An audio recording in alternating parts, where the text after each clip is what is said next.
Welcome to part 2 of this series, where we talk about effective communication and take a deep dive into body language.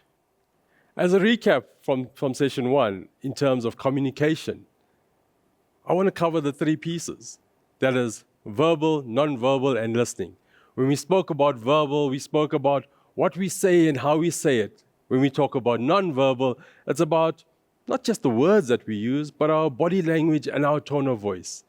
And the third component is listening skills. How do we interpret both the verbal and non-verbal messages sent by others and the messages that we send to other people?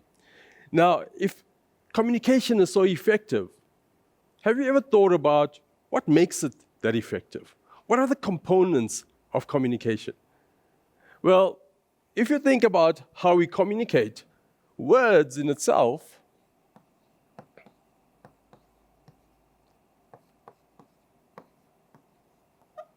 contributes only 7% of effective communication. So where's the rest left to? Tone of voice,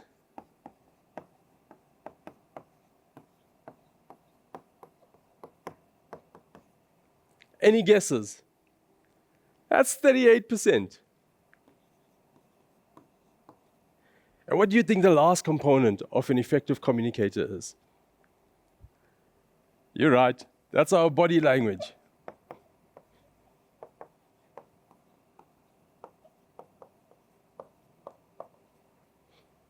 What do you think that is? Absolutely, 55%. If you look at the structure of effective communication, ever wonder why then we spend so much of time concentrating on the words that we use as opposed to how we present ourselves and how we come across, our tone of voice and our body language? You see, when we think about conversation, we usually think about the first line. What are we going to say?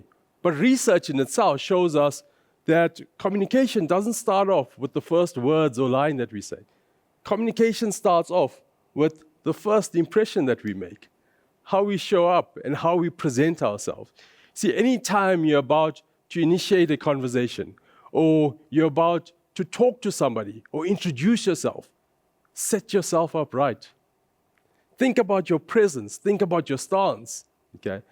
But your hands, how are you going to use your hands? How are you going to say hello? How are you going to shake hands? You see, hand gestures are really critical to our conversation. Your hands help demonstrate trust, because when our hands are open, people know we mean no harm. What about our shoulders? You remember from the first series I spoke to you about if you lift your shoulders, the stance of a boxer, I'm ready to fight. We don't want to do that when we're communicating. What we want to show is that we want to interact, we want to connect.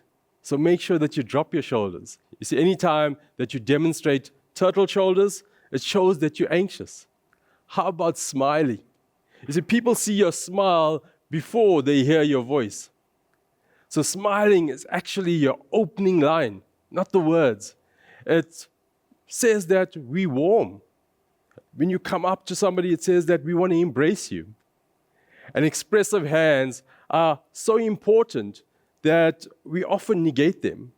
We're not talking about jazz hands everywhere that says that we're all over the place, but using your hand gestures in a more deliberate fashion to communicate what you're about to say. So what I'd like to do is talk to you about how we use our hands to communicate effectively. How do we use these gestures? You see, when you combine both your hand gestures and your messaging, what you do is you increase retention. People not only get to hear what you say, but they get to interpret what you say. Think about babies.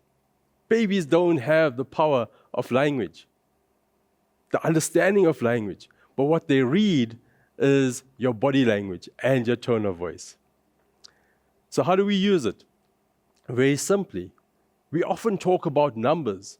If I talk about the number 1, if I demonstrate 1, 2, or even 3, what happens is you're not only listening to my voice, but I'm sending other signals to you that allows you to interpret what I'm saying.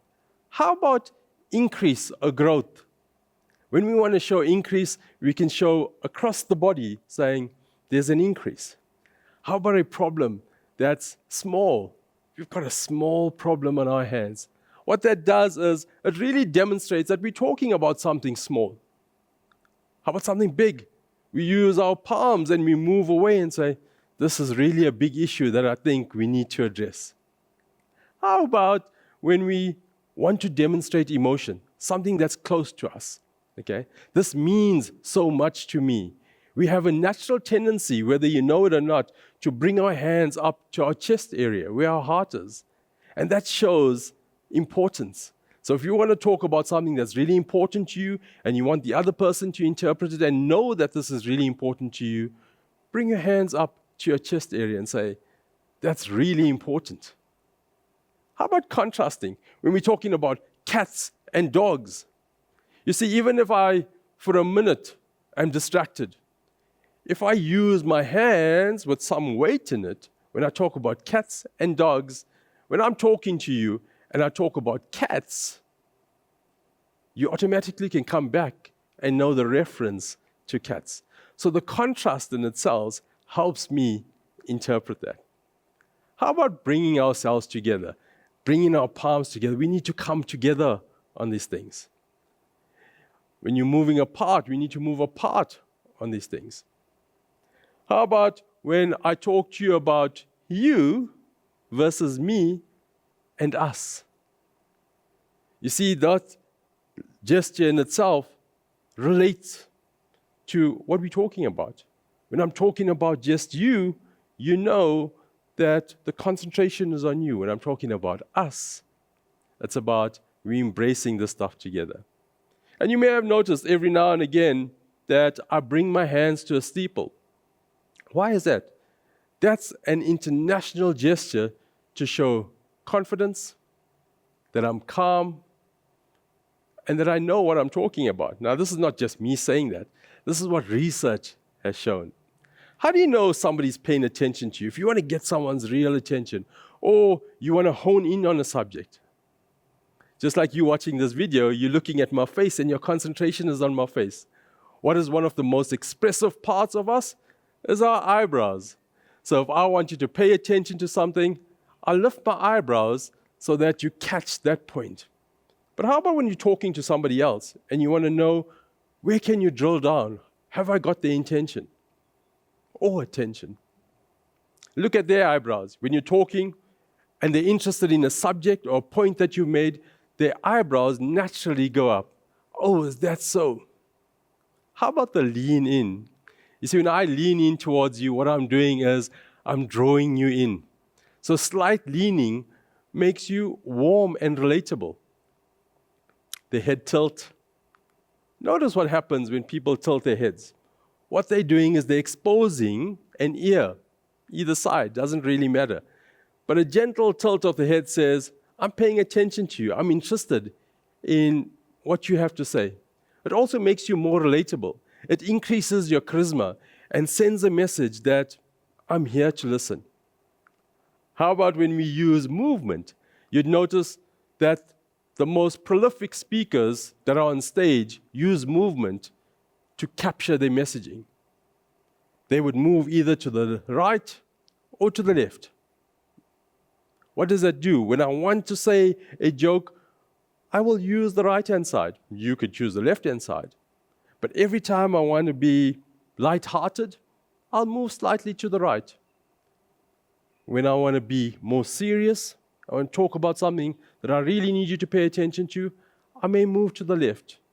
Now, you don't know this, but your subconscious picks this up. And every time I move to the right, you're expecting something light-hearted. Every time I move to the left, you're expecting something more serious. So you use your gestures, your tone of voice, your facial expressions. Note those eyebrows. Are people paying attention? Or do you want to grab somebody's attention on a specific point? Move those eyebrows in order to become an effective communicator. Thank you for taking the time to watch part 2 of the series on effective communication. We look forward to seeing you on our next series where we talk about decision making.